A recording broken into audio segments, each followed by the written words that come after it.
পার্বত্য এলাকায় ফসল ফল আবাদের প্রধান চ্যালেঞ্জ পানির সংকট। জলবায়ু পরিবর্তনের সঙ্গে সঙ্গে সে সংকট আরও প্রকট হচ্ছে। এই প্রেক্ষাপটে আশার আলো দেখাচ্ছে বাংলাদেশ পরমাণু কৃষি গবেষণা ইনস্টিটিউট বিনার এক গবেষণা। এই গবেষণার আওতায় সাশ্রয় ও পরিবেশ বান্ধব উপায়ে পানি সংরক্ষণের মাধ্যমে সেচ সুবিধা দেওয়ার চেষ্টা চলছে পাহাড়ে। এর জন্য মালচিং পদ্ধতি প্রয়োগ করে লেবু ও আনারসের আবাদ চলছে খাগড়াছড়ির সদর সাতভাইয়াপাড়ার 1 একর পাহাড়ি জমিতে। গবেষকরা বলছেন এই গবেষণা সফল হলে ছড়িয়ে দেওয়া হবে পাহাড়ে। সাতভাইয়াপাড়ার কৃষকরা বলছেন একটা সময় ছিল যখন সনাতন পদ্ধতিতে একসঙ্গে বিভিন্ন জাতের ফল আবাদ করে লাভের মুখ দেখতে পারতেন না তারা। নতুন এই পদ্ধতি তাদের আশা যোগাচ্ছে। আগে তো তেজপাতা লাগেছে, দাম পায় না, অলরেডি ওই বিনা থেকে লেবু চাল দিছে আর ওই আনারস চাল দিছে।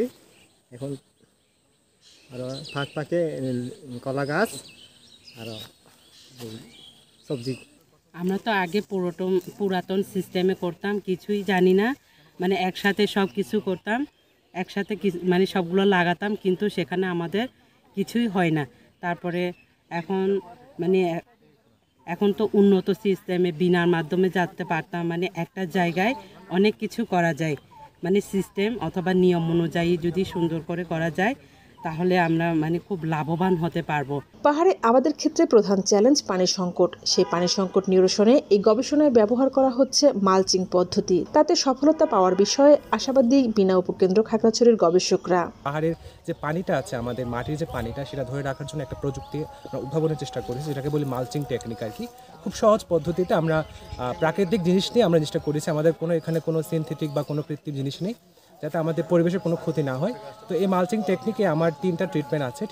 ট্রিটমেন্টের মধ্যে একটা হচ্ছে আমার জুট জিও ব্যাগ, যেটাকে বলে আমরা ছালা বা পাটের যে ছালার ব্যাগ, আরেকটা হচ্ছে খড়, ধানের যে খড়, আরেকটা হচ্ছে বাঁশ পাতা। তো এই 3টা নিয়ে আমি হচ্ছে 3 জায়গায় আমার 3টা ট্রিটমেন্ট আমি 3 জায়গায় সেট আপ করেছি, যে দেখতে চাচ্ছি যে কোত্থেকে ভালো আমার ফলনটা ভালো হচ্ছে এবং কোথায় ভালো আমার ওই মাটির গুণাগুণ টিকে থাকছে এবং পানি টিকে থাকছে।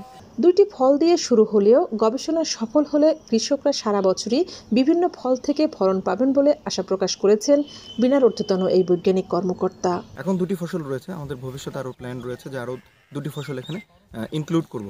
তো আরও 2টি ফসল আসলে কৃষকের আরও একটি লাভ হবে, সেটা হচ্ছে যে সে বছরের বিভিন্ন সময় ফসল পাবে এবং সে সাথে লাভও করতে পারবে। মাঠ পর্যায়ের পরীক্ষণটি সফল হলে আগামীতে পার্বত্য চট্টগ্রামের সব জেলাতেই এই পদ্ধতি ছড়িয়ে দেওয়ার পরিকল্পনার কথা জানালেন বিনার মহাপরিচালক। এই ব্যবস্থাটার মাধ্যমে এই পাহাড়ের জনগণকে, নিম্ন আয়ের জনগণকে, আমাদের সেই ট্রাইবাল পিপলকে আমরা যত বছরব্যাপী তাদের আয় বাড়াইতে পারি, ফসল দিতে পারি, তাদের উৎপাদন ক্ষমতা বাড়বে, সেই লক্ষ্যে আমরা এই সল টেকনোলজি আমরা প্রবর্তন করতে চাচ্ছি।